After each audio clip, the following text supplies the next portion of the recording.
Hi, everyone, and welcome to the Friends of NPACE Podcast. I'm Terry Schmidt, the Executive Director at NPACE, and I'm going to introduce who I'm talking to today. This is Dr. Brett Snodgrass. She's been a family nurse practitioner for over 16 years now. 17. 17, yep. 17, happy belated Nurses Week. thank That's you. what we're recording. She got her DNP from the University of Alabama, Huntsville. She's currently, you're the Palliative Medicine Director of Operations for Baptist Health. Awesome. That's what we're going to talk about today. But you're also the owner of BBS Health Education. And she's at a conference where she's going to talk and do education. She's fantastic. So she's here doing that. And you've been a chronic pain expert. You're going to talk on that today here. And let's see, for more than 20 years. You're also board certified with FAANP, and you're a fellow of the American Academy of Nurse Practitioners. Yay, thank you. And you're certified as an advanced hospice and palliative care nurse, and you're married. You have 2 daughters, 2 son-in-laws, and 5 grandpups. We do. And a new grandson. Is it there? Yes. Grandbubby. My husband. Can we say his name? Easton. Oh, we have all kinds of nicknames for him. We're totally from the South. And in the South, you have all these nicknames. It's ridiculous. I love that. We so are much. ridiculous. Oh, congratulations. Thank you. As a mom of children, I did murder. Someday I hope to have grandchildren. It's coming and it'll all pay off. I promise. I'm so glad. So she's actually going to talk about palliative care. And I'll be honest, it's an area I don't know much about, even as a family NP, because I don't order it probably as much as I should or move people into that. And I have lots of patients with chronic illness, like very sick patients. And so we're going to talk about that. So we're going to just ask them back and forth, and then you can interject anything else you want to interject in the podcast. That's not okay. All right. So how did you get into palliative care? Okay, so let's frame it first and talk about it. It's a new specialty. Everybody knows what pulmonology, cardiology, nephrology, all the things, all the ologies, but they don't know what palliative medicine or palliative care is. Right. And so it's not a location, it's a medical specialty. Okay. And so, but it's a new one. So I get it. Many people say, I have no idea what it is, or I don't know when it's appropriate, and all of those things. So how did I get into it? The short of it is, when I became a nurse practitioner 17 years ago, the physician I worked with, he and I actually grew up together. We both worked in hospice. Okay. And then we also kind of saw this area of patients that were lost. And not to say we created palliative care, we didn't. But we knew of kind of this palliative medicine concept. And those patients that were lost were the ones that were chronically ill. Okay. Oftentimes family practice shied away from them because they really they weren't sure how to treat these patients. They were really sick, but they weren't hospice appropriate. Right. And so, it's a lonely place, and it's a place that's very lonely for families, and it's a hard place. And so that is really how the specialty came to be. And then as myself,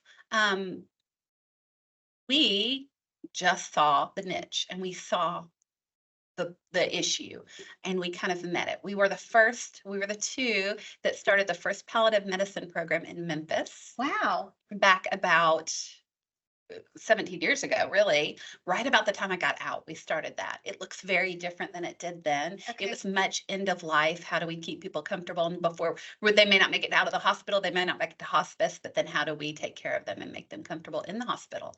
Okay. So that's really what it looked like. Goals of care. Where did they want to die? How did they want that to look? Now it looks really different. So it's just evolved like everything else. So what is it now? So we're going to go way off script because now I'm going to. So what is it now? That's excellent. So it's really your next question. What is it and what is it not? Yes. It's not hospice. And so the way I paint it is palliative medicine is the umbrella and hospice is underneath it. Okay. Every hospice patient is a palliative patient. Not every palliative patient is a hospice patient. Okay. And to meet criteria for hospice, we know there's diagnoses, there's criteria that you have to meet, but also with hospice, it's usually 6 months or less of life. Right. Now, are we magic? Do we know that for sure? No, but we know as providers, we have to deem the patient has likely 6 months or less to live. Palliative medicine isn't that. It's not bound by a number. Okay. It's really just anybody with a life-limiting illness. This illness is likely going to lead to their death at some point. Okay. Things like congestive heart failure, COPD, of course, cancers. Not every cancer lots of cancers are curative now. So we think of things that get diagnosed late in the game, stage 3, stage 4. They need to see us early. And what that is kind of a soft handoff to say, these are your people. You're going to need them. You may not need them now. And then we become much more important kind of as the disease begins to progress, but still not to hospice. And so we begin to we're experts in symptom management. Okay. We're experts in talking families and patients through what the process looks like and helping them understand their options. So since it's specialty, do you work with the primary care providers? Are they still in the picture or do you take over everything? No, absolutely both. Yes and no. Okay. Really, we want to work with. Okay. Can we manage their diabetes, their hypertension, their all the things? We sure can. And sometimes we do in certain individuals, but really what we do is work along with all the specialists. So they may have a cardiologist on board for CHF. They may have, a pulmonologist on board in their family practice, and we work with them to really allow them to live the best life that they can for the time that they have. And so it's really about quality of life. And symptom management. Okay, so what kind of symptoms would you, for example? The easy one you would think of is pain, of course, because a lot of patients experience pain with different diagnoses, but it's things like shortness of breath, nausea and vomiting, hiccups, appetite, fatigue, all of those things. Do I have magic bullets for everyone, every piece of it? No, I'd love to say I did, but we have tips. We have things that we can do kind of to help you, depending on where you are in the process, things we can do for this patient. So, all right. So this is not a place I referred a lot of people. I'm busy managing disease and it just doesn't even cross my mind. So also access is probably an issue. Are there palliative medicine providers around every corner? Not right now. Will there be in the future? Absolutely. Right now they say for every one palliative medicine provider, there's 20,000 patients that need us. Wow. Okay. So you don't discredit yourself. We're working on access. Okay. So at what points, you kind of told us the patients, but where along their journey because there's plenty of CHS patients that we manage all the time and they're great.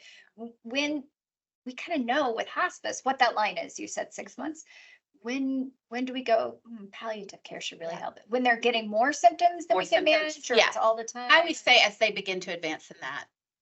In the diagnosis. So, we diagnose people all the time in stage 1 and stage 2. If you look at CHF gold criteria, 1 and 2 is where you're going to diagnose them, usually 1 because you're doing an amazing job. But do we need to see them necessarily at 1? No, not necessarily. Maybe when they begin to get to the end of stage 2, that would be a great time. Also, it's a good time for us to meet them at any point to say, hey, we're here and you may need us. And so it's almost like an early uptick, but then they may not see us for a number of months or years, and then they may need us more. Like establishing care. Exactly. Just like you would with a new CHF, you're going to send them to see a cardiologist. Right. Because who may not that you can't manage it. Right. Exactly. Because they're going to see them in the hospital. They're going to meet them somewhere else, and you'd rather meet them kind of in a healthy state of mind. So they can help and raise them. Absolutely. That makes total sense. All right. So we talked a little bit. Are there issues with insurance, Medicare, Medicaid, things we should think about as provide? That's always the first question. Oh, of course it is. I mean, my population, I have a lot of uninsured, but I have a lot of adult Medicaid patients. Will they pay for something like palliative care? It's very well received now. Okay. What I think payers are seeing is the cost savings.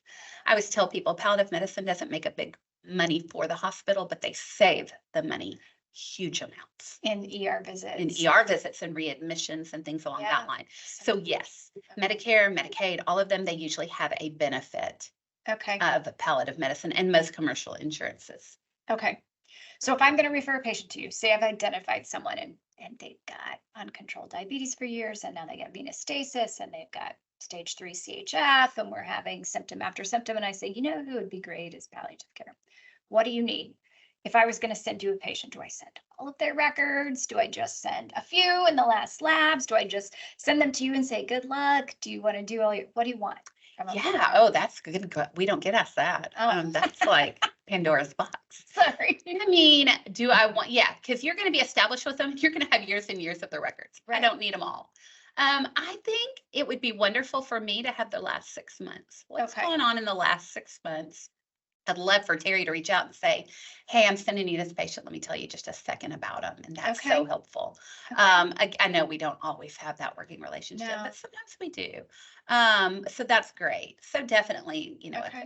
a few months of records would be great. Okay. And then then you're seeing them and I'm seeing them. Anytime I see the patient, then do you want the note after? How does it go back and forth? Not necessarily. Okay. Not necessarily. And here's what I would provide you.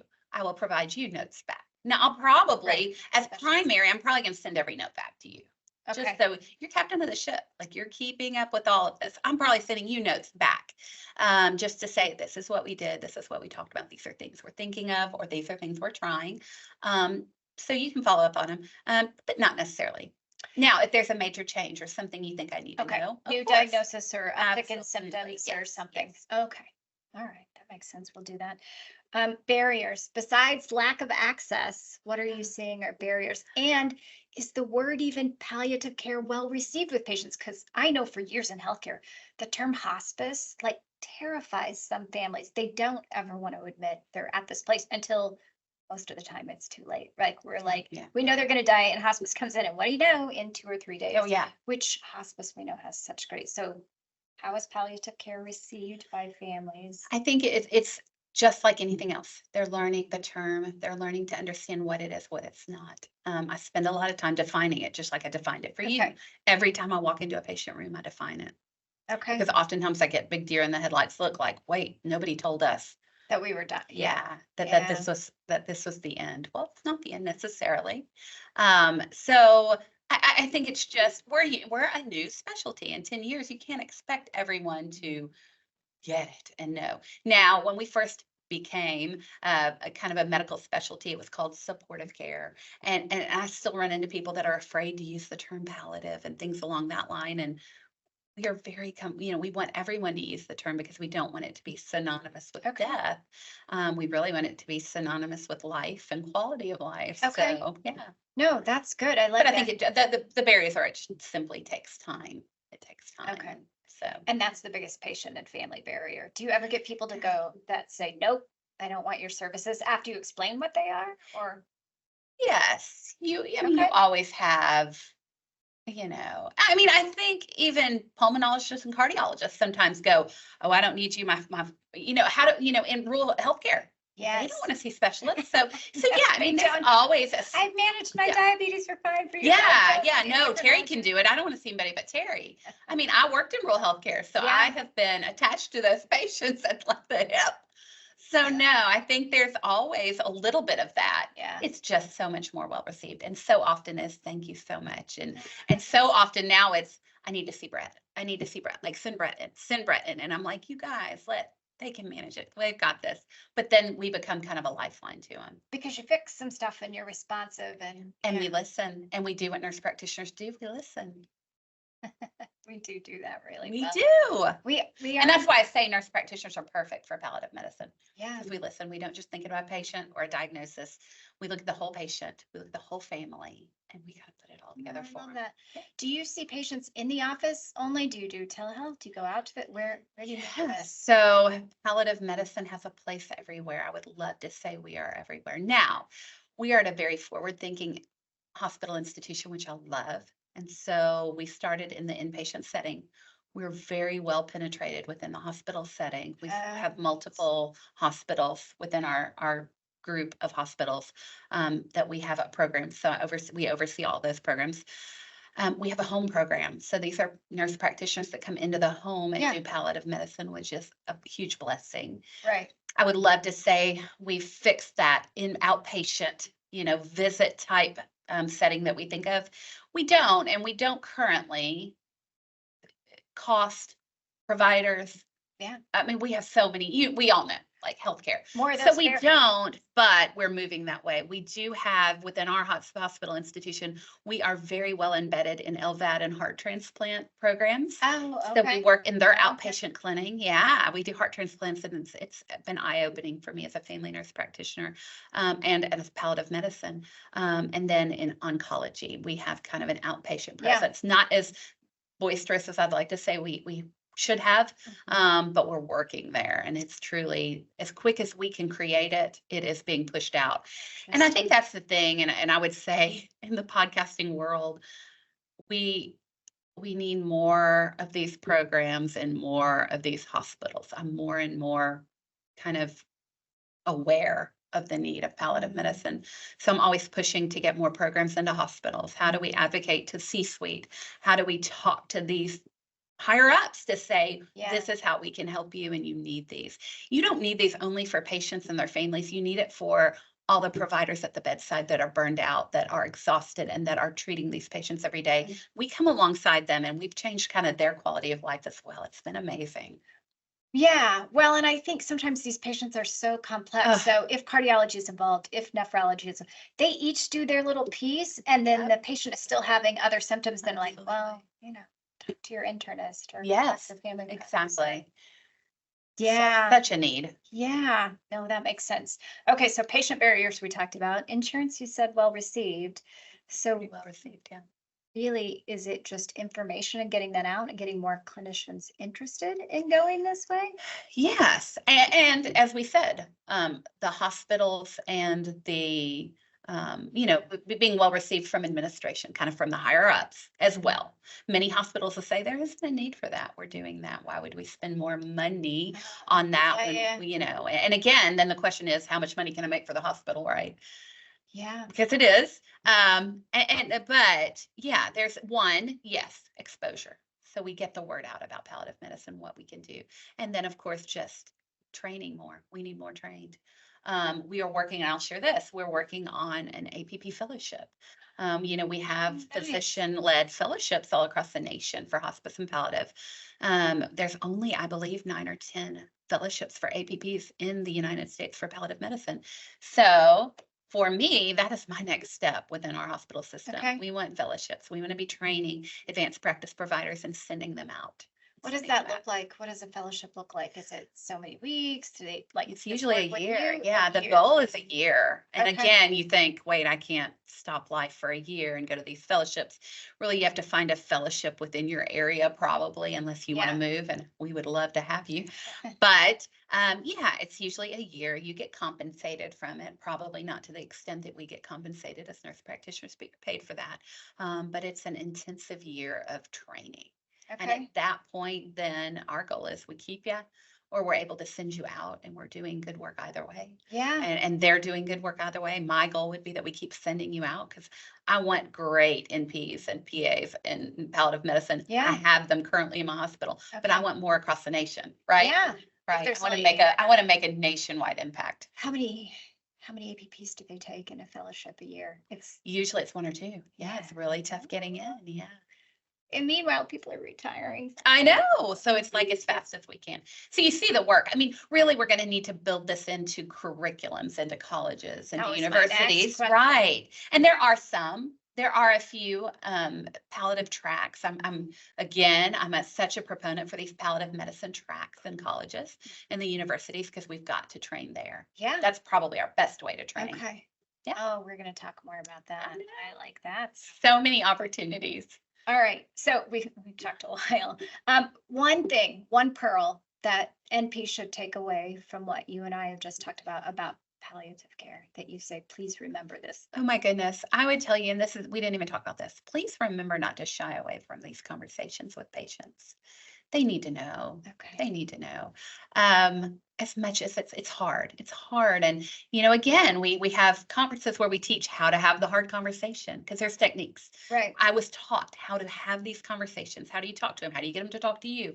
I mean, it's a beautiful art. It really is, as you begin the process. But don't shy away from these conversations, especially if you're in primary care. Okay. They trust you. They want to hear from you. And just as simple as, you're getting worse, aren't you? And they'll lead from there. They know they are. They know they are in these situations. I like that lead-in question. Yeah. Yeah. Like you're observing what's going on with them. You know them and they know you, and they trust you in primary care. So I just think it's the most beautiful place to do it. Because it's easy for me to walk in, and in 5 minutes, I got to be your best friend, and we got to suddenly have really hard conversations. It's a whole lot different for Terry to walk in that I've seen for the last 20 years.